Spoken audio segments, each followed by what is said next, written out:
नमो ज्ञानेश्वरा नमो ज्ञानेश्वरा. निवृत्ती उदारा सोपान देवा. मुक्ताबाई नमो त्रिभुवन पावनी. आद्यत्रय जननी देवांची जयांचे केली या स्मरण. होय सकळ विद्यांचे अधिकरण. तेचे वंदू श्री चरण श्री गुरूंचे ते नमस्कारोनी आता. अर्जुन उवाच संन्यासस्य महाबाहो तत्त्वमिच्छामि वेदितुं त्यागस्य च ऋषिकेश पृथक् केशी निषूदन. हा जे संन्यास आणि त्याग या दोही एके अर्थी लाग. जैसा संघात आणि संघ संघातीची बोलीचे.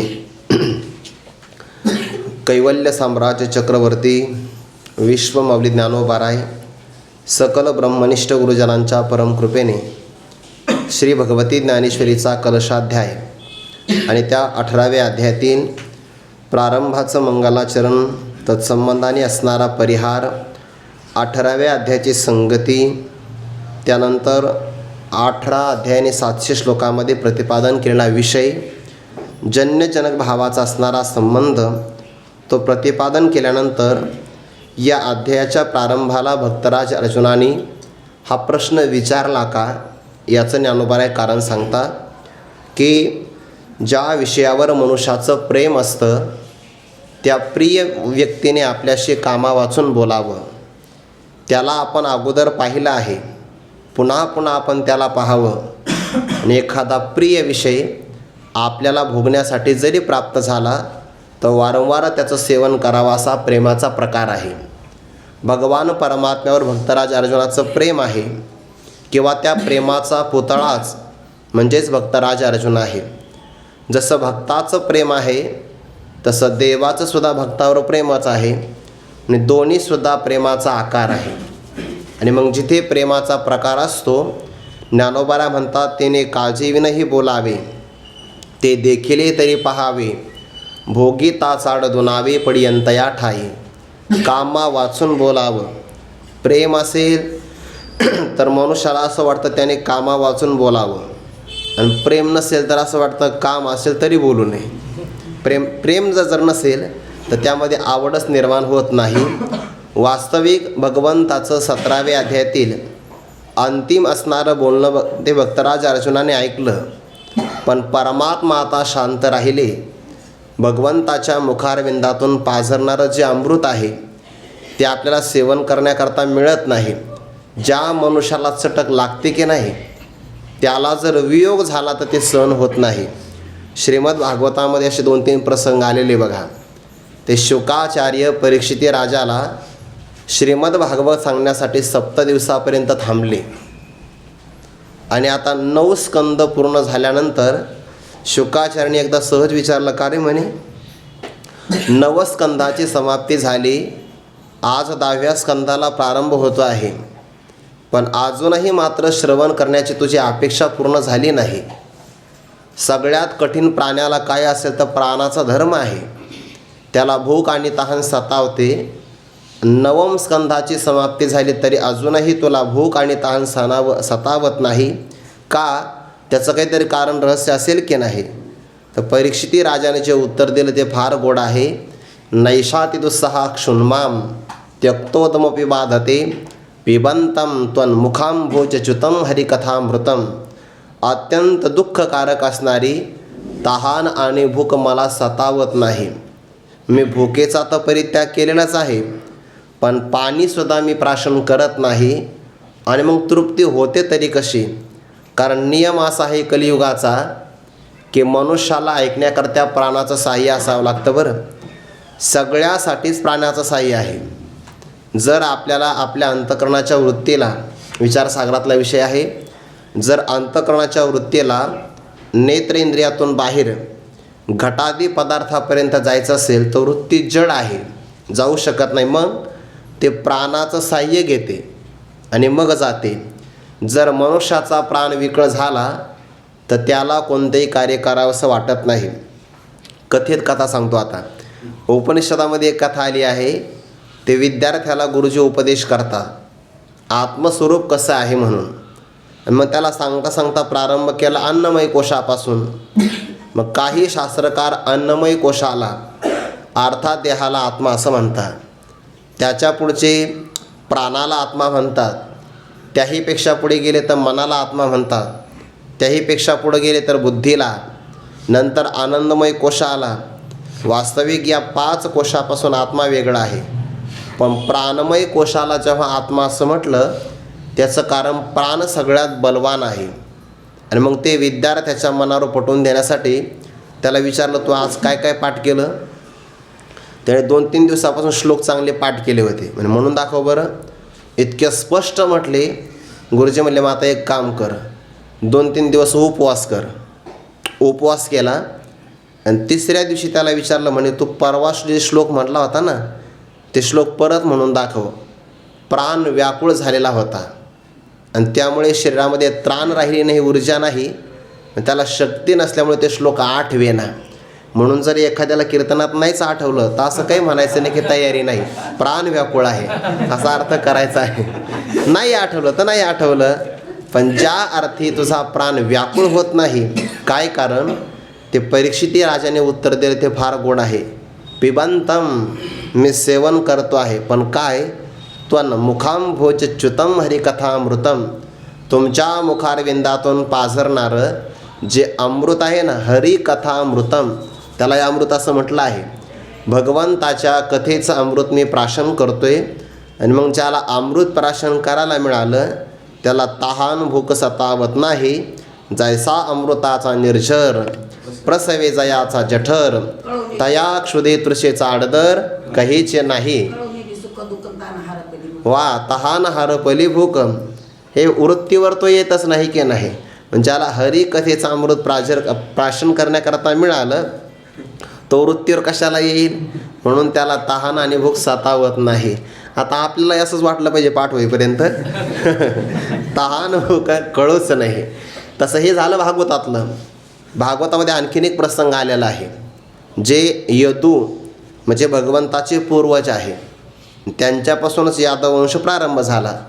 ते यदू राजा आणि त्यांच्या भेटण्याकरिता साक्षात भगवान परमात्मा अवधूत वेशामध्ये म्हणजे दत्तात्रेयच आले. आणि मग तुमची असणारी अवस्था कशी काय प्राप्त झाली असा अवधूतांसाठी यदू राजांनी प्रश्न विचारला. पूर्वीच्या काळातले राजे साधूंना प्रश्न विचारायचे. पूर्वीच्या काळातलं सांगतोय मी, प्रश्न विचारायचे व आपलं काही ना काहीतरी पारमार्थिक कल्याण होईल. काय नम्रतेचा भाव असेल ना त्यांचा. म्हणजे जुन्या काळातल्या राजांना सुद्धा माहिती होतं की आपल्या समस्येचं उत्तर फक्त महात्मा देऊ शकतो. हल्लीच्या काळातल्या एखाद्या चांगल्या व्यक्तीला जरी कळलं तर भरपूर झालं. हे विचारलं की तुम्हाला ही अवस्था कशामुळे प्राप्त झाली, तर अवधूतांनी आपल्या जीवनातली ही अवस्था येण्यासाठी 24 गुरूंचा विस्तार केला आहे बघा. पृथ्वी वायुर्मा आराकाश मापोग्निश्चंद्रमा रविः कपोतो जगर सिंधू पतंगो मधुकृत गजाः मधुहा हरिणा मीनो पिंगला कुरुर्बकाः, असं करता करता ऊर्णनाभी ते कुमारी शरकृत सर्प ऊर्णनाभी सुपेशकृत अशा 24 गुरूंची यादी दिली आहे. या सगळ्यांना मी माझ्या जीवनामध्ये गुरु केला आहे. मग तो सगळा संवाद ऐकला. 2-3 अध्यायामध्ये आला आहे भागवताच्या. श्रीमद भागवतामध्ये दत्तात्रयाने 24 गुरु केले आणि जवळपास तो विस्तार जो आला की नाही तो 3-4 अध्यायामध्ये आलेला आहे. आता तो 24 गुरूंचा सगळा विषय झाल्यानंतर सगळा विषय परिपूर्ण झाला. आणि अवधूतजी जे आहे ते अवधूत कुटीतले महात्मे आहे, त्यामुळे ते थांबत नाही. खरा महात्मा जो असतो तो थांबत नाही आणि थांबूही नाही. आपल्याकडे नियम असा आपण म्हणतो, पाणी थांबलं की त्यामध्ये शेवाळ तयार होतं, म्हणून पाणी प्रवाहित असावं. गंगा वाहती असावी, बहते गंगा, फिरता साधू अच्छा होता आहे, असं आहे की नाही. तर ते पाण्याने प्रवाहित असावं. पाणी प्रवाहित असेल तर शुद्ध राहतं. म्हणून ज्या ज्या नद्यांचं पाणी प्रवाहित आहे, उदाहरणार्थ नर्मदा मैया, गंगा माता यांचं पाणी अखंड प्रवाहित आहे, म्हणून तुम्ही नर्मदा मैयाची परिक्रमा करत असताना कुठलंही पाणी प्या, काहीच बाधा होत नाही. किती वेळा स्नान करा मनही भरत नाही. तर ते पाणी फिरतं असावं. तसा साधूसुद्धा विचरण करणारा असावा. बरं, मी साधू शब्द वापरतो आहे. संतांनी फिरावं, साधकाने फिरू नये. साधकाने नाही फिरू, कारण आपल्या जीवनातले जे साधना नष्ट होते की नाही, त्याला 6 कारणं सांगितली आणि त्या 6 कारणामध्ये प्रवास एक कारण सांगितलं आहे. अत्याहारः प्रवासश्च प्रजल्पो नियमग्रहः जनसंपर्कलौल्यं च षड्भी योगो विनश्यति. 6 गोष्टी मनुष्याच्या साधनेला नष्ट करतात. त्यामध्ये आहे अत्यधिक प्रमाणामध्ये सेवन केला जाणारा आहार. आपण आहाराचं पाठामध्ये खूप चांगलं ऐकतो, पण जेव्हा ते आपल्याला अनुसरण करायचं तेव्हाच आपल्याला त्याचा विसर पडतो आहे. त्याला एक हल्लीचा शब्द वापरू का, फॉलो. जेव्हा ते फॉलो करायचं आहे तेव्हा मात्र ते आपल्याला विसर पडतो आहे. अत्यधिक प्रमाणातला आहार साधना करू देत नाही. दुसरं कारण आहे प्रवास. प्रवासात अक्षर पाठ होत नाही. मला चांगला अनुभव आहे त्याचा. मी ग्रंथ घेऊन जातो प्रवासामध्ये, वाचणं नाही होत. अत्याहार प्रवासश्च प्रजल्पो, व्यर्थ केलेली बडबड साधना होऊ देत नाही. दुराग्रहाने केलेला निग्रह, काही माणसं विनाकारणच म्हणजे आवश्यकता नसताना सुद्धा शास्त्रात प्रतिपादन नाही केलेलं, पण स्वतःच्याच नियमाने काही ना काहीतरी दुराग्रहाने उपवास करतात. परिणाम प्राण व्याकुळ झाला तर अभ्यास कुठं होतो आहे. उलट ज्या दिवशी प्राण व्याकुळ झाला त्या दिवशी जास्त करून त्याला अन्नपदार्थाची आठवण येते, देव नाही दिसत मग. म्हणून दुराग्रहसुद्धा चांगला नाही. त्यानंतर जनसंपर्क, लोकांमध्ये जास्त मिसळणं साधना होऊ देत नाही. आणि पुढे आला लौल्यमच, लोलुपता, विषयाची आसक्ती. मला त्या 6चा विस्तार नाही करायचा, पण त्यातला प्रवास हा साधकाकरता अनिष्ट आहे. साधूने मात्र फिरता असावं, साधकाने फिरू नये. जोपर्यंत आपल्या अंतःकरणाची एक विशिष्ट भूमिका होत नाही तोपर्यंत साधकाने साधनेमध्ये दृढ असावं. एकदा अंतःकरणाची बैठक चांगली तयार झाली, बैसकान मोडे मानसाची, असं झालं तर मग देहवरची लेकडे आपुल्या परिहिंडे, परिबैसकान मोडे मानसाची. पण अवधूतजी हे त्या राजाला उपदेश केल्यानंतर विचरण करण्याकरता प्रारंभ करतात. तिथला फक्त मला एक प्रसंग घ्यायचा आहे. तर ते ऐकलं. आता हे गुरुजी चालले, बरं आता यांना आपण थांबावं असं म्हणा, थांबा, तर आज्ञा केल्यासारखी होईल. बरं आता ते स्वभावानुसार चालले आहे तर वियोगही सहन होत नाही, म्हणून ते राजे अश्रुपात करू लागले. मी आता आपल्याला एक वाक्य सांगून गेलो की प्राचीन काळातले राजे महात्म्यांच्याविषयी एवढं प्रेम करायचे की त्यांना चरण प्रक्षालन करायचं, बसायला उत्तम आसन द्यायचं, त्यांचं पूजन सन्मान सत्कार करायचा आणि मग अतिशय विनीत भाव धारण करून त्यांना प्रश्न विचारायचा की ते आपल्या जीवनामध्ये काही ना काहीतरी आपल्याला उत्तर देतील. आणि ते निघाले तर त्यांना वियोग झाला. जसा परीक्षिती राजाला त्या शुकाचार्यांच्या मुखारविंदातून ऐकताना तृप्तीचं मन झालं नाही, किंवा इथे यदूंना अवधूतांच्या मुखारविंदातून श्रवण करताना मन तृप्त झालं नाही, तसं अर्जुनांचं सुद्धा इथं झालं आहे. तरी पंडुकुमारी तेने देवाचे सरते बोलणे, जाणूनी अंतःकरणे कानी घेतली. आता परमात्मा शेवटचं वाक्य बोलले 17व्या अध्यायामध्ये. बहुतेक परमात्मा आता पुढं काही बोलणार नाही, शांत राहिले. तर ते ऐकल्यानंतर अर्जुनाच्या मनामध्ये क्लेश निर्माण झाला की असू द्या रणांगण, बिकट प्रसंग आहे, पण ऐकायला चांगलं भेटलं की नाही. प्रतिकूलता असू द्या, पण श्रवण करायला चांगलं भेटलं असा योग सहसा मिळत नाही. नाहीतर सुविधा खूप चांगल्या असतात काही ठिकाणी, पण ऐकायलाच काही भेटत नाही. आणि इथे मात्र भगवंताच्या मुखारविंदातून ऐकायला भेटतं आहे. रणांगण आहे कुरुक्षेत्र, पण ऐकायला चांगलं भेटतं आहे. आता ते परत भेटणार नाही, याकरता मनामध्ये क्लेश वाटला. हा एक भाव. कदाचित कोणी शंका असं घेईल की मग भक्तराज अर्जुनांना पूर्ण बोध झाला नसेल म्हणून वारंवार श्रवण करण्याची अपेक्षा असेल. ज्ञानोबा म्हणतात अशी शंकासुद्धा घेऊ नका. का? जो परमात्मा एखाद्याला रागावून मारतो त्याला जर परब्रह्म साक्षात्कार होत असेल आणि अतिशय कृपेनं ज्याला उपदेश केला तो कसा परब्रह्म होणार नाही. आणि श्रीकृष्ण कोपोनी जासी मारी, तो पावे परब्रह्म साक्षात्कारी. मा कृपेने उपदेशू करी, तो कैशा परी न पवेल. अशी शंका घेऊ नका. मग का ऐकावं असं वाटलं? प्रेमाचा विषय आहे, आणि प्रेमाच्या विषयामध्ये पुन्हा पुन्हा ऐकावं, पुन्हा पुन्हा पाहावं, पुन्हा पुन्हा त्याचं आस्वादन करावं असा प्रकार असतो. आणि भक्तराज अर्जुन साक्षात तू प्रेमाचा पुतळा, भक्तीचा जिव्हाळा, मैत्रीची चितकळा धनुर्धरा, हे पहिलं कारण आहे प्रेमाचं. इथं झालं आहे ते प्रेमाची ऐसी जाती आणि पार्थतवतेची मूर्ती मनोनी करूला हे खंती उगेपणाची. आणखीन एक प्रकार आहे, अशी सुखाची चटक ज्याला लागली आहे त्याच्यासाठी संवाद फार महत्त्वाचा आहे. संवादाच्याच निमित्ताने जो परमात्मा इंद्रियाचा, मनाचा, बुद्धीचा विषय होत नाही त्याला विषय करता येतं.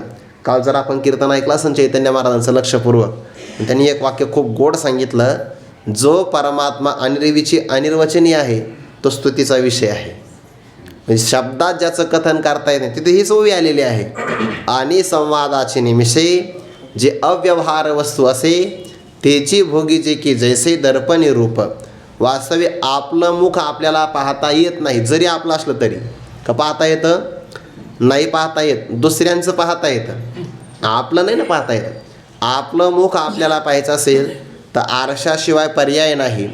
तसा जो परमात्मा इंद्रियाचा, मनाचा, बुद्धीचा विषय होत नाही तो संवादाशिवाय जाणताच येत नाही. संवादाच्या निमित्ताने हे तत्वमस्यादी महावाक्य संवादच आहे. आपण हरिकथा ऐकतो संवादच आहे. संवादातले शब्द तिथपर्यंत आपल्याला घेऊन जातात आणि स्वरूपाच्या प्राप्तीचा प्रसंग आला की शब्द मागे राहतात. पाठीमागं आपण एक उदाहरण पाहिलं होतं. बाबा उदाहरण ते कायम सांगतात, ज्याप्रमाणे काही माणसं ते जलतरण तलाव असतो बघा, त्या तलावात पोहण्यासाठी जातात. तर एक फळी असते, त्या फळीच्या खाली स्प्रिंग असते, गुंडाळी म्हणतात त्याला मराठीमध्ये. तर त्या फळीवर तो दाब देतो आणि मग ती फळी त्या व्यक्तीला पाण्यात ढकलते, पण ती जाग्यावरच राहते. तसे शब्द जाग्यावर राहतात, पण शब्द श्रवण करणाऱ्याला, त्या श्रोत्याला किंवा अर्थचिंतन करणाऱ्या साधकाला आत्मस्वरूपामध्ये फेकून देतात आणि शब्द मागे राहतात. शब्द जात मागवते सरे वा. शब्द जात, सगळे शब्द अगदी लौकिक असू द्या, वैदिक असू द्या, महावाक्याचे शब्द असू द्या, ते माघारीच फिरले पाहिजे. आणि जर शब्द तिथं राहिला तर अभिमान राहतो आणि पूर्ण अभिमान मनुष्याला परमात्म स्वरूपाशी प्राप्ती होऊ देत नाही.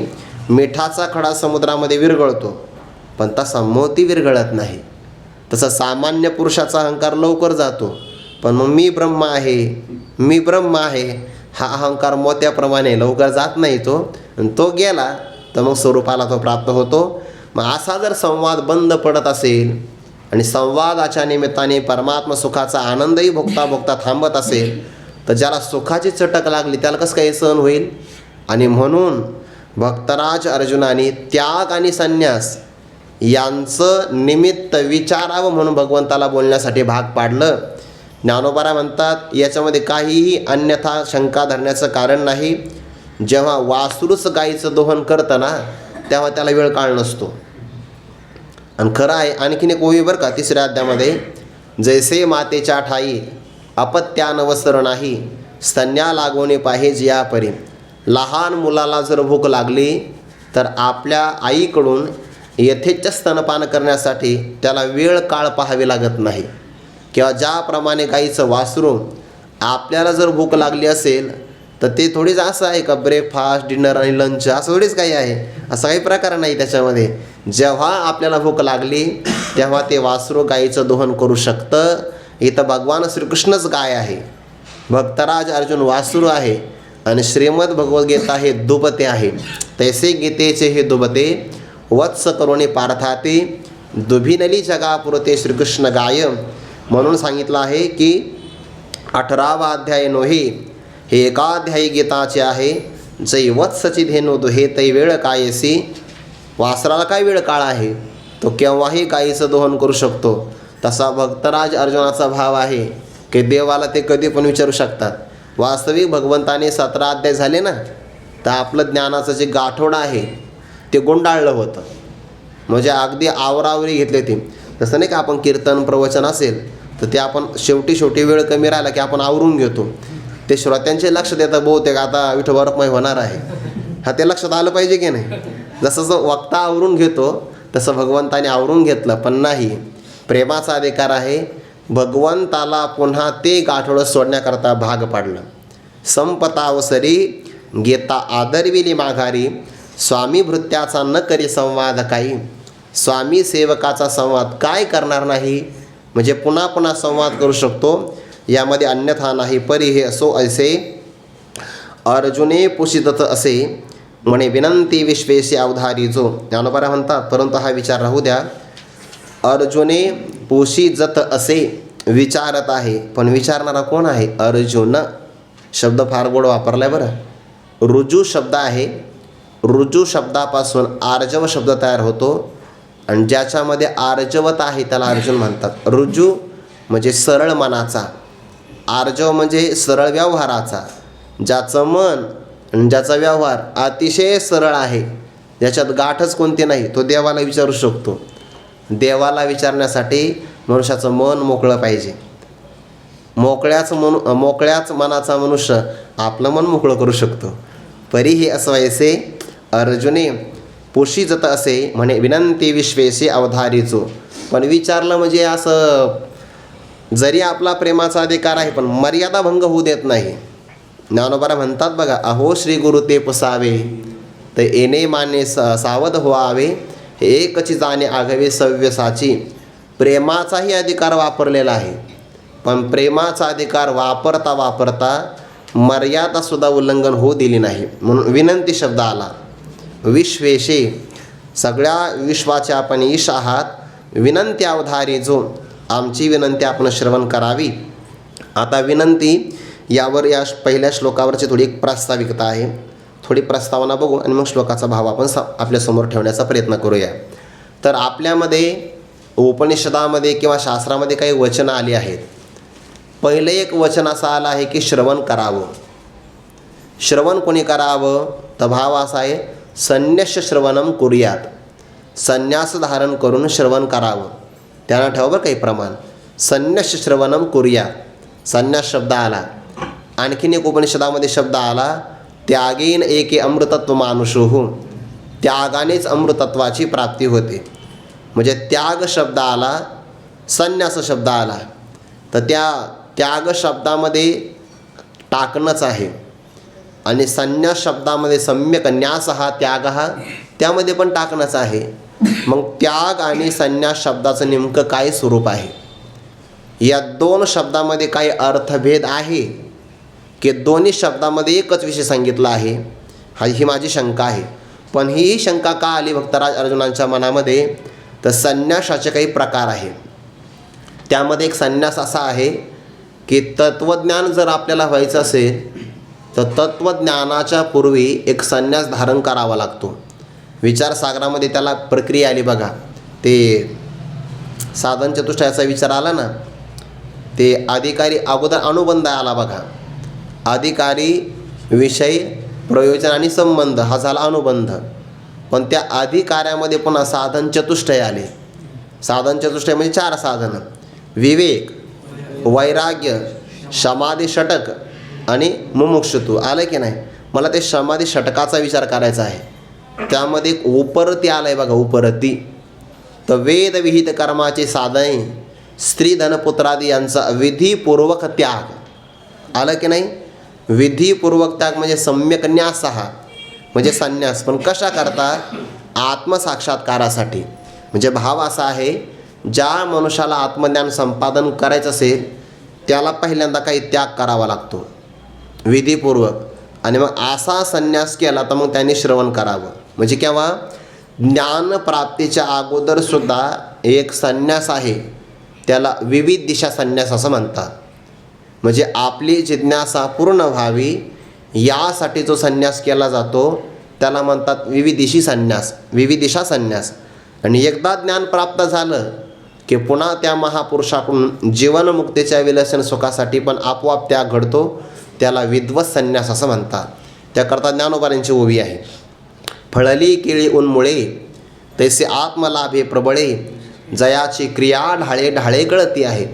ज्याप्रमाणे केळीच्या झाडाला जर परिपक्व घड लागला तर तिची वाढ आपोआप खुंटते किंवा ती मुळापासून तिचं उच्चाटन होतं. तसं ज्याला प्रबळ आत्मलाभ प्राप्त झाला त्याचे कर्म आपोआप बंद पडतात. यातला आणखीन थोडासा बारकावा सांगतो. त्यागात 2 प्रकार आहे. एक त्याग प्रयत्नपूर्वक केला जातो आणि एक त्याग आपोआप होतो. जो प्रयत्नपूर्वक केला त्याला विविधिशी संन्यास असं म्हणावा आणि जो सहज घडतो त्याला विद्वत संन्यास असं म्हणावं. या दोन्ही संन्यासाचा विचार इथं नाही आहे. कारण याचा विचार सगळ्या पाठीमागे झाला आहे. मी इथं कोणता विचार आहे तर इथे अज्ञानी पुरुषांनी केलेल्या कर्माच्या त्यागाचा किंवा संन्यासाचा विचार आहे. आणि ते जाणण्यासाठी भक्तराज अर्जुनाने देवाला प्रश्न विचारला. अर्जुन उवाच संन्यासस्य महाबाहो तत्वम इच्छामि वेदितुम त्यागस्य च ऋषिकेश पृथक केश निशिवदन. 3 प्रकारचे संबोधन वापरले देवासाठी बरं. हे महाबाहो, हे ऋषिकेश, हे केशी निशूदन, संन्यासस्य तत्वं वेदितुम इच्छामि च त्यागस्य तत्वं वेदितुम इच्छामि. अन्वय केला श्लोकाचा. हे महाबाहू, ज्याचे हात फार मोठे आहे. फार मोठे म्हणजे बसल्यानंतर नाही, उभे राहिल्यानंतर. हा अजानबाहू म्हणतात त्याला. जो व्यक्ती उभा राहिल्यानंतर ज्याचे हात आपल्या गुडघ्यापर्यंत सहज पोहोचतात, गुडघ्याच्याही खाली जातात, त्यांना महाबाहू असं म्हणतात. भक्तराज अर्जुन महाबाहू आहे. प्रभू रामचंद्र महाबाहू आहे. भगवान श्रीकृष्ण महाबाहू आहे. त्यात नवलच काय आहे, सध्याला जी मूर्ती तयार झाली की नाही अयोध्येच्या आपल्या मंदिरामध्ये प्रभू रामचंद्रांची, ती मूर्तीसुद्धा महाबाहू आहे. ती मूर्ती बघा तुम्ही, ज्या मूर्तिकाराने तयार केली असेल, खरं त्याच्या चरणी आपण कोटी कोटी नमस्कार करावे. म्हणजे सगळ्या जगाला देव निर्माण करतो आणि त्याने देवाची मूर्ती तयार केली. अर्थात देवानेच ती करून घेतली त्यांच्या अंतःकरणातून. हा भाव काही वेगळा सांगण्याची गरजच नाही. पण ती मूर्ती जर आपण व्यवस्थित पाहिली, आता भगवंताच्या एका हातामध्ये धनुष्य आहे आणि एका हातामध्ये बाण आहे. पण जर हाताचं ते माप आपण पाहिलं आणि ती मूर्ती पण उभाच आहे, तर ती मूर्ती महाबाहू आहे. महाबाहू हे महापुरुषाचं लक्षण असतं. म्हणून भगवान परमात्मा महाबाहू. आणि ज्याचा हात जेवढा लांब असतो तेवढाच तो त्या अतिशय लांब हाताने प्रत्यंचा खेचून अतिशय वेगाने बाण मारू शकतो. म्हणून महाबाहू शब्द आलेला आहे भगवंताकरता. आणखीन एक शब्द आला ऋषिकेश. ऋषिकेश 2 अर्थ होतात याचे. ज्याचे केस कुरळे आहेत त्याला ऋषिकेश असं म्हणतात, हा एक अर्थ होतो. किंवा ऋषिकानाम इंद्रियानाम ईशः, जो इंद्रियांचा स्वामी आहे, सगळ्या इंद्रियावर ज्याचा ताबा आहे, त्याला ऋषिकेश असं म्हणतात. आणि आणखीन एक भाव आला केशी निशूदन. केशी नावाचा दैत्य आला होता. ते गोकुळात भगवान परमात्मा होते, तर तेव्हा तो घोड्याच्या वेशामध्ये आला.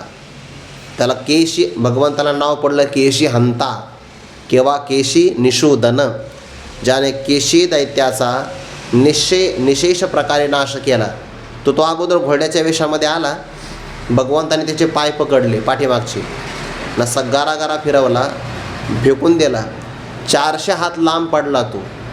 पण पडला तर तितक्याच त्वेषाने पुन्हा माघारी आला, वेगात आला.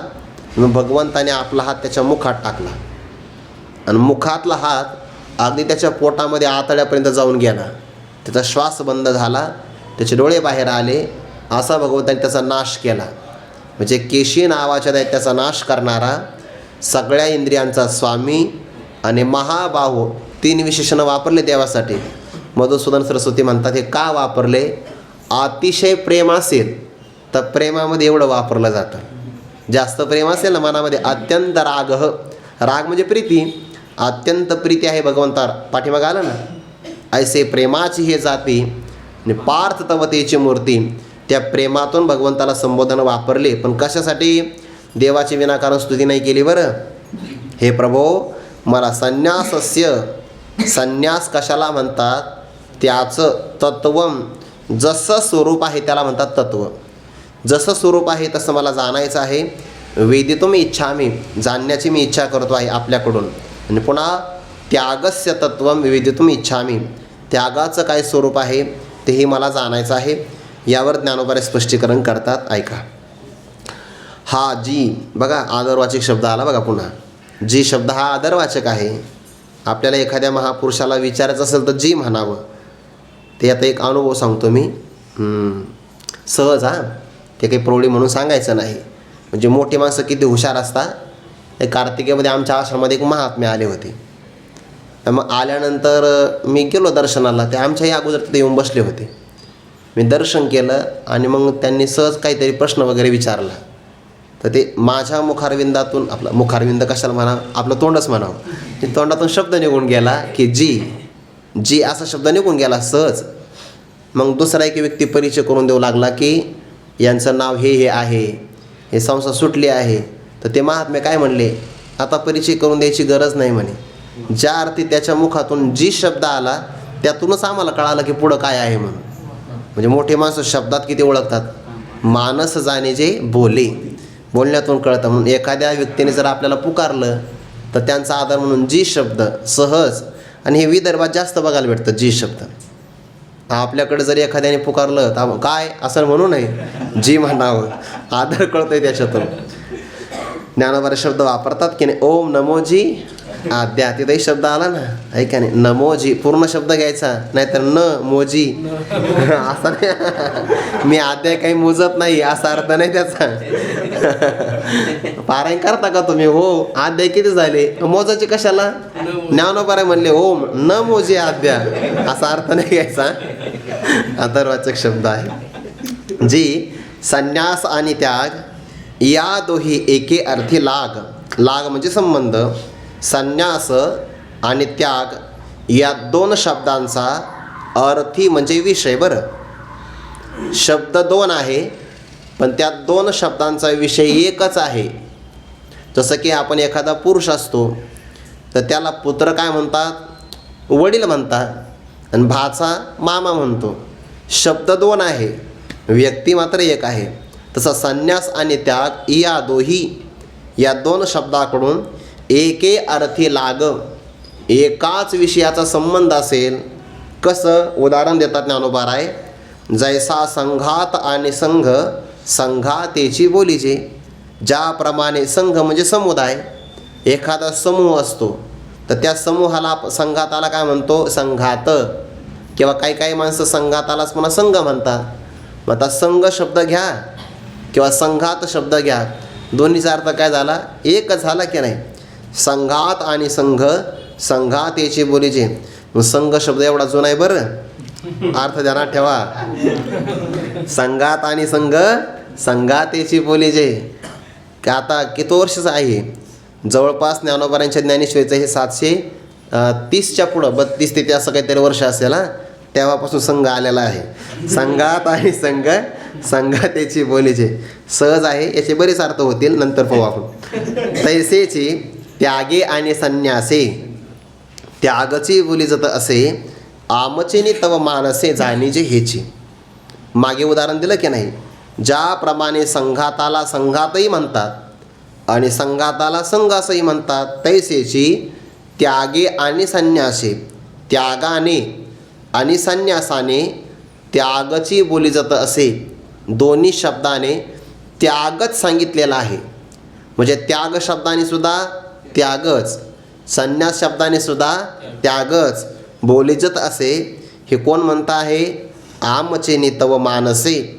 आमच्या अंतकरणातून पाहिलं तर आमचं अंतकरण असंच जाणतं आहे. बघा, जरी आपल्याला एखादी गोष्ट कळाली तरी पण महापुरुषांच्या समोर विनय धारण करून असं म्हणावं की आम्हाला असं वाटतं आहे.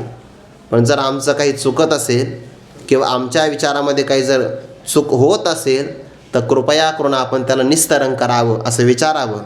आपल्या मनातलं इतकं मन मोकळं करावं. नाहीतर माझाच निश्चय ठाम आहे असं नाही, तुम्हाला पुन्हा विचारायचं आहे. बरं बघा, पुढचा विकल्प येणार आहे, पर्याय. आमचेनी तव मानसे. आमच्या अंतकरणामध्ये हेच जाणीजे. काय जाणीजे? त्यागाने सुद्धा त्यागच सांगायचा आणि संन्यास शब्दाने सुद्धा त्यागच सांगायचा. हेच जाणीजे आमचं मन असं जाणतं आहे ना. परंतु काही आती अर्थभेद तो देव करो तू विशद, ते तर म्हणती श्रीमुकुंद भिन्न चिपै. आता काही टीकाकारांचं म्हणजे सार्थ ज्ञानेश्वरीमध्ये इथपर्यंतच फक्त श्लोक आलेला आहे. आता इथपासून ज्या ओव्या आहेत ना, त्या दुसऱ्या श्लोकाच्या प्रारंभाला काही महापुरुषांनी घेतले आहे. तर त्यांचं काही चुकीचं नाही. पण आता माझ्यासमोर जी ज्ञानेश्वरी आहे त्यामध्ये मात्र आणखीन 5-6 ओव्या पुढे येणार आहेत. म्हणजे कोणाला असं वाटू नये की श्लोक सुटला काय, त्यामुळे ते अगोदर सांगितलं आहे. ना म्हणजे किंवा. काही अर्थभेद आती. शब्द एक आहे पण शब्दाच्या असणाऱ्या विषयामध्ये किंवा अर्थामध्ये भेद म्हणजे भिन्नता जर असेल, आधी काही अर्थभेद असेल तर तो असणारा अर्थाचा भेद देव करो तू विशद, भगवंताने तो स्पष्ट करून सांगावा. विनंती देवाला करतात बरं. पाठीमागे शब्द आला विश्वेशे आणि इथे पुन्हा शब्द आला देव.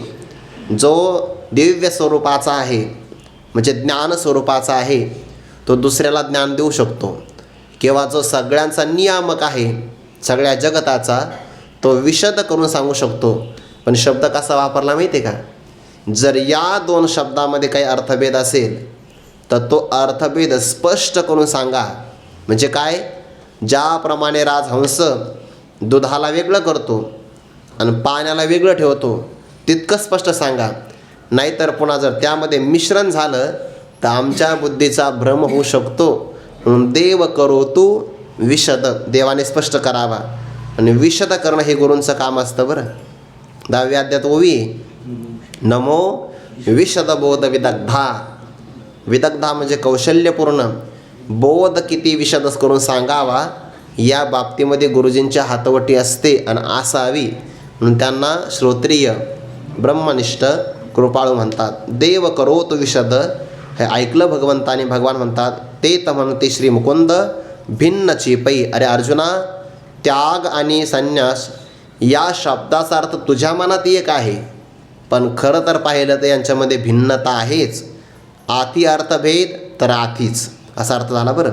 आती म्हणजे आहे. श्री मुकुंद म्हणतात की या दोन शब्दामध्ये भिन्नता आहेच. तरी अर्जुना तुझ्या मनी त्याग संन्यास दोन्ही एकार्थ गमले हे मानी मीही साच. ही दोही किर शब्दी त्यागची बोली जे त्रिशुद्धी, परी कारण येत भेदी ये तुलेची. या दोन ओव्याचा एकत्र विचार आहे बरं. भगवान म्हणतात म्हणजे बघा या संवादातलं किती आपल्याला एक भाव प्रगट होतो. विचारणारा व्यक्ती आपलंही मन मोकळं करतो आहे की मला असं वाटतं आहे, आणि सांगणारा जो वक्ता आहे तो सुद्धा भक्तराज अर्जुनाच्या मनाचा वेध घेतो आहे की तुझ्या मनात जे वाटलं तेही बरोबर आहे, पण मग काही त्याच्यामध्ये फरक असेल तर फक्त सूक्ष्म फरक मी सांगतो आहे. चुकीचं नाही तुझंही पूर्ण बरोबरच आहे, पण त्या बरोबरीमध्ये आणखीन सुधारणा करता येईल. काही काही विद्यार्थी असतात ना, ते प्रत्येक वर्षी बघा शाळेमध्ये ना पहिल्या क्रमांकाने पास होतात, पहिल्याच क्रमांकाने, पण तरीसुद्धा ते परीक्षेच्या पेपरापर्यंत अभ्यास करतात. का? त्यांना नुसतं पास व्हायचं नसतं, टॉपर यायचं असतं, आहे काय नाही? त्यामुळे ते अभ्यास करतात. तसं तुझं म्हणणं बरोबरच आहे, पण त्यामध्ये थोडीशीसुद्धा उणीव राहू नये याकरता ते उणीव मी पूर्ण करणार आहे, असं भगवंताचा भाव आहे. अर्जुना तुझ्या मनी, म्हणून तर देवाने मन सांगितलं आहे. तुझ्या मनामध्ये त्याग संन्यास दोन्ही एकार्थ गमले. त्यागाचा आणि संन्यास शब्दाचा अर्थ तुझ्या मनात म्हणजे बुद्धीमध्ये एकाच अर्थाने गमले म्हणजे वाटले. त्याग आणि संन्यासाचा एकच अर्थ आहे असं तुझ्या मनात तुला वाटलं, मग अर्थ एक नाही का? एकच आहे. हे मानी मीही साच. मी सुद्धा हे खरंच मानतो आहे की तुझ्या मनामध्ये जे आहे, दुसरा एक भाव बरं, दोन्ही पदाचा अर्थ एकच आहे हेही मला कळतं. आणि भाव सांगू का, तुझ्या मनात काय चाललं हेही मला कळतं. आणि एकार्थ मानी हे एकार्थ गमले हे मानी मीही साच. सांगायची काय गरज आहे? तुझ्या मनात जे सुरू आहे ते मलाही कळालं आहे. पण मग दोन शब्द का वापरले आणि दोन शब्दाचा अर्थ एक कसा आहे? तर भगवान म्हणतात ही दोही गिर शब्दी त्यागची बोली जे त्रिशुद्धी. त्रिशुद्धी म्हणजे निश्चयाने. या दोन शब्दांनी त्यागची बोली जे त्यागच सांगितलेला आहे. मग आता दोन शब्द का आले बरं? जर एका शब्दाने काम भागत असेल त्यागाने पण त्यागच सांगायचा, संन्यास शब्दाने सुद्धा त्यागच सांगायचा, तर त्यामध्ये काहीतरी फरक असेल की नाही? तर फरकच आहे. आता फरक अगोदर सांगतो म्हणजे आपला पुढे गोंधळ होणार नाही. तर भगवंतानेच तो फरक पुढं सांगितलेला आहे. जेव्हा सर्व कर्म टाकलं जातं, चांगलं बघा बरं का, संन्यास शब्दाने सम्यक न्यासहा सर्व कर्म टाकलं जातं त्याला संन्यास म्हणा.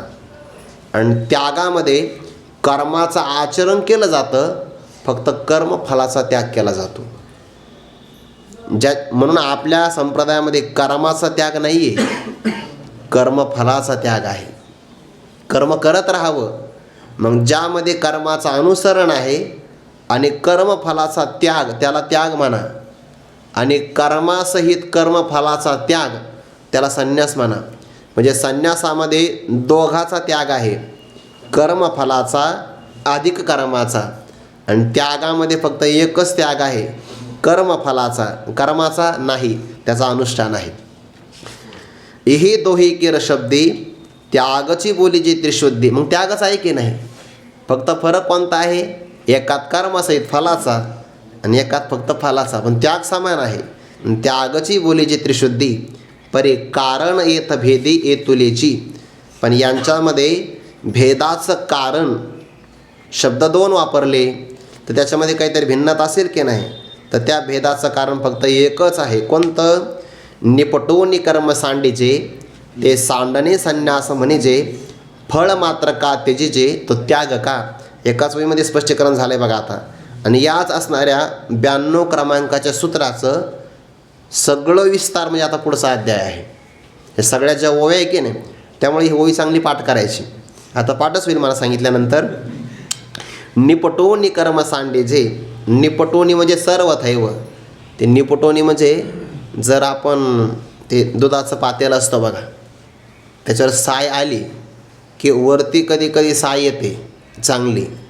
ते दूध आपण बाजूला काढून घेतलं तर पातेल्याला सुद्धा कधी कधी खाली साय लागते. आणि मग एखादा व्यक्ती जर असेल तर तो असं अगदी त्याला असं ओरखडून घेतो बघा, त्याला म्हणतात निपटुनी सर्वथैव. किंवा दुसरं उदाहरण, आपण जर लोणी कढवलं ते पण चांगलं मंद अग्नीवर कढवा लागतं बरं. जास्त जर अग्नी लागला तर ते करपू शकतं. मग त्या तुपाचा वास चांगला येत नाही, वेगळाच वास येतो त्याचा. मग ते तुपाचं तूप आपण बाजूला भरणीमध्ये काढून घेतलं तर त्याचे आंबूस कण खाली राहतात बघा. तर त्याची पण एक वेगळी चव असते, ऐका फक्त. त्याची चव वेगळी लागते थोडीशी. आणि मग ते पातेलं एखादा त्यामध्ये जर भाकरी चुरली ना गरम गरम, खूप गोड लागते. ते अनुभवाचे जोगे नवे बोलायचे. तर मग त्याला आपण असं त्या अवशिष्ट काही ठेवत नाही, तर त्याला आपण सर्वथैव ज्याप्रमाणे पुसून घेतो त्याला म्हणतात निपटोनी. तसं काहीही शिल्लक ठेवायचं नाही. निपटोनी कर्म सांडीजे. सर्वथैव कर्माचा परित्याग केला जातो तर ते सांडणे संन्यास म्हणजे. त्या त्यागाला संन्यास असं म्हटलं जातं. हा झाला संन्यास शब्दाची व्याख्याचा भाव. पुढे फळ मात्र का त्यजीचे. आता जेव्हा फल मात्र परित्याग केला जातो, मात्र फलाचा परित्याग, तेव्हा कर्माचं अनुष्ठान आहेच आहे. मागे कर्म सांडलं आहे. आता जो कर्म टाकतो तो कर्म फळाला टाकतोच ना, वेगळं सांगण्याची गरज नाही. ज्याने झाडाचं उच्चाटन करून टाकलं त्याने त्या झाडाचे फळं टाकलेच आहे. पण एक व्यक्ती मात्र असं झाडाला पाणी देतो, फक्त फळं घेत नाही, तर त्याला त्याग म्हणतात. फळ मात्र का त्यजीचे तो त्याग गा, त्याला त्याग असं म्हणतात. मग आता कर्माचे प्रकार आहेत ना, नित्य कर्म, नैमित्तिक कर्म, काम्य कर्म, निषिद्ध कर्म. कर्मात 2 प्रकार. पहिल्यांदा विहित कर्म, निषिद्ध कर्म. आणि त्या विहित कर्मात पुन्हा प्रकार नित्य, नैमित्तिक, काम्य आणि प्रायश्चित्त. निषिद्ध नाही आलं त्याच्यामध्ये, निषिद्धामध्ये आलं आहे. पण विहित कर्मात पुन्हा 4 प्रकार होतात: नित्य, नैमित्तिक, काम्य आणि प्रायश्चित्त. आता 4 कर्म आपल्यासमोर आले तर मग कोणतं कर्म टाकावं आणि कोणत्या कर्माचं फक्त फळच टाकावं, तर हे कळालं पाहिजे की नाही. याकरता भगवान आता विस्तार करतात. तरी कोणा कर्माचे फळ सांडीजे किंवा कोण कर्म केवळ सांडीजे. आला बघा, 2 प्रकार होतात त्याचे. हेही सांगो विवळ चित्त दे. भगवान म्हणतात हे तुला आम्ही स्पष्ट सांगणार आहे, पण तू ऐक, नाही तर तू आपला मोबाईल काढशील, असं नको करू. इथं नाही काढला कोणी, मी सहज म्हटलोय. तरी कोणा कर्माचे फळ सांडीचे. असं कोणतं कर्म आहे की त्या कर्माचं फळ टाकावं, आणि असं कोणतं कर्म आहे की ते कर्मच टाकून द्यावं. कोण कर्म केवळ सांडीजे आणि कोणा कर्माचे केवळ फळ सांडीचे. असा केवळ शब्द दोन्हीकडे घ्या बरं, मग अर्थ लागतो. केवळ कर्म सांडीचे किंवा केवळ कर्माचे फळ सांडीचे. पण कोण्या कर्माचं फळ टाकायचं आणि कोण्या कर्माचा सर्वथैव परित्याग करायचा. हेही सांगो विवळ चित्त देई. आम्ही स्पष्ट सांगणार आहे, तो मात्र आमच्या बोलण्याकडे लक्ष दे. भगवंताने मागणी जी केली ना, ते कानाची नाही केली बघा. नुसतं ऐक असं नाही म्हटलं आहे, चित्त दे. कारण हा प्रकारच असा आहे, हा चित्ताशिवाय कळत नाही. ज्ञानोबारांची ओळी आपण काल परवा म्हणून गेलो. परी ते मनाच्या कानी ऐकावे, बोल बुद्धीच्या डोळा देखावे, हे साठो वाटी घ्यावी चित्ताची. हे ऐकत असताना नुसतं कानाने नाही, मनाच्या कानी ऐकावे. नुसतं पाहूनही शब्द बोल पाहावे, पण नुसत्या नजरेनं नाही, तर बोल बुद्धीच्या डोळा देखावे. आणि हे मोबदल्यात घ्यायचं आहे, साठो वाटी घ्यावी चित्ताच्या. देवाने मागणी काय केली? वित्त देई. नाही, वित्त दे असं म्हटलं असतं तर परमात्म्याने दक्षिणा ठरवली असते. नाही, हे सांगू विवळ चित्त दे. वित्त दे असं नाही, चित्त दे म्हणजे एकाग्रतापूर्वक ऐक, अवधान दे असं देवाला म्हणायचं आहे. मग कोणतं कर्म टाकायचं? तर त्यामध्ये प्रकार पुढे येतो आहे, काम्य कर्माचा परित्याग करावा आणि नित्य नैमित्तिक कर्माच्या फलाचा त्याग करावा. काम्य कर्म सर्वथैव टाकावं, कर्मासहित कर्मफळ ते काम्य कर्म टाकावं फळासहित. आणि फक्त एक कर्म नित्य नैमित्तिक ते करावं, त्याच्या फलाचा परित्याग करावा. हे सांगण्यासाठी आता भगवान सांगतात की नित्य नैमित्तिक कर्म स्वभावता होतं, पण काम्य कर्म मात्र कामना केल्याशिवाय होत नाही, त्यामध्ये प्रयत्नच करावे लागतात अत्यधिक कामनेचे. तो प्रकार पुढे येतो आहे. तरी आपैसी दांगे डोंगर, झाडाळी विती अपार, तैसे लांबे राजागर नुठी तेते, न पेरिता सैंग तृणे, उठती तैसे साळीचे होणे, नाही गा राबावणे जी आपरी, का अंग झाले सहजे, परी लेणे उद्यमे कीजे, नदी आपैसी आपादेचे विहिरी जेवी, तैसे नित्य नैमित्तिक कर्म होय स्वाभाविक, परी न कामिता कामिक न निपजे. या सगळ्यांचा संबंध इथे आहे बरं. 2-3 उदाहरणं दिले आहे. उदाहरणाचा भाव अंतिम ओळीमध्ये स्पष्ट होईल.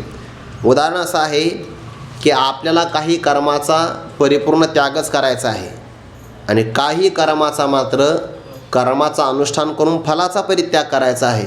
तर मग प्रकार झाले, कोणत्या कर्माचं अनुष्ठान करायचं, फळं टाकायचं, आणि असं कोणतं कर्म आहे की ज्याला स्पर्शच नाही करायचा, त्याचा पूर्णच त्याग करायचा.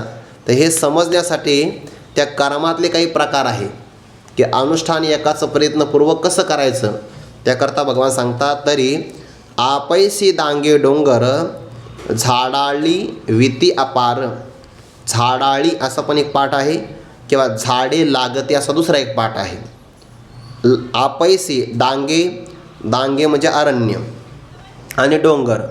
आपण जर अरण्याचा डोंगराचा विचार केला तर त्या ठिकाणी झाडाळी म्हणजे झाडांचे समुदाय, विती म्हणजे प्रसवतात किंवा निर्माण होतात, अपार म्हणजे अरण्य आणि डोंगर जर घेतलं तर तिथं झाडं लावावे लागत नाही, तिथे आपोआप झाडं येतात, आपोआप येतात, त्याचा प्रयत्न करावे लागत नाही, ते आपोआप झाडं येणारच आहे. पण तैसे तशा प्रकारे मात्र आपोआप झाडं लांबे, लांबे म्हणजे पाणी घातलेले लांबीचे भात असा एक अर्थ होतो.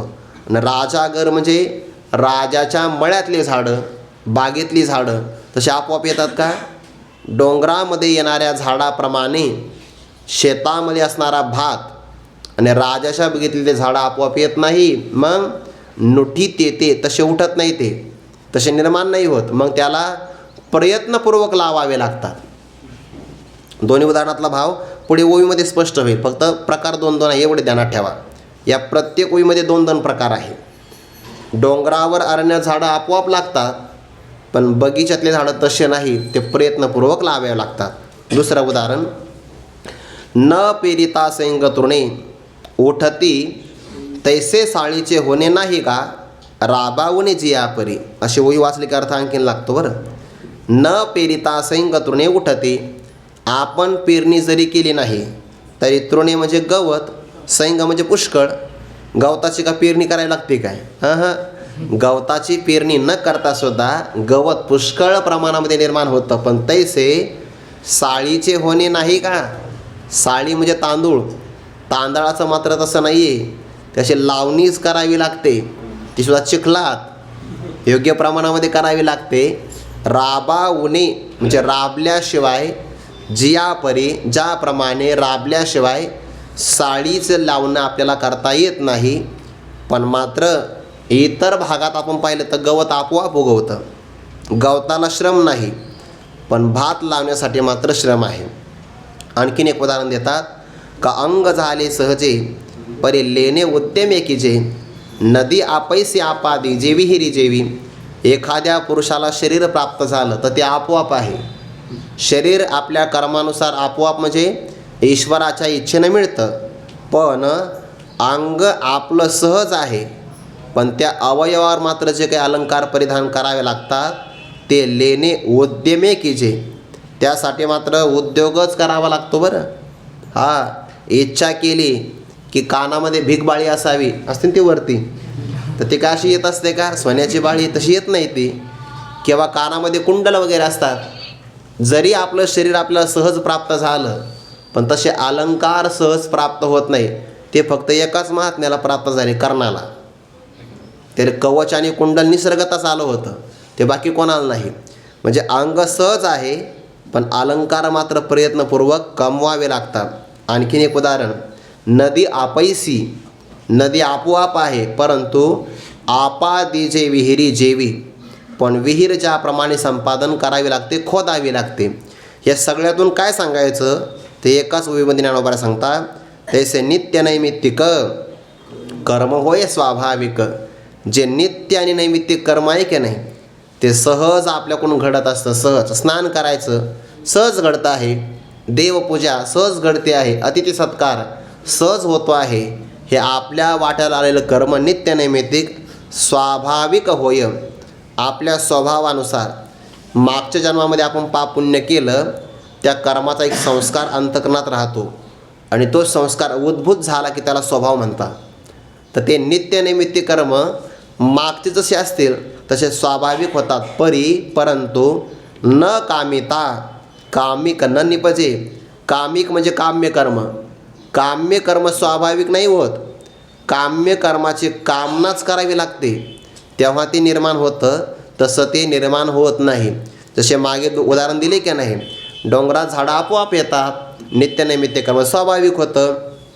पण बगीचातले झाडं प्रयत्नपूर्वक लावावे लागतात. तसं काम्य कर्माची पहिल्यांदा कामना करावी लागते, त्याशिवाय ते निर्माण होत नाही.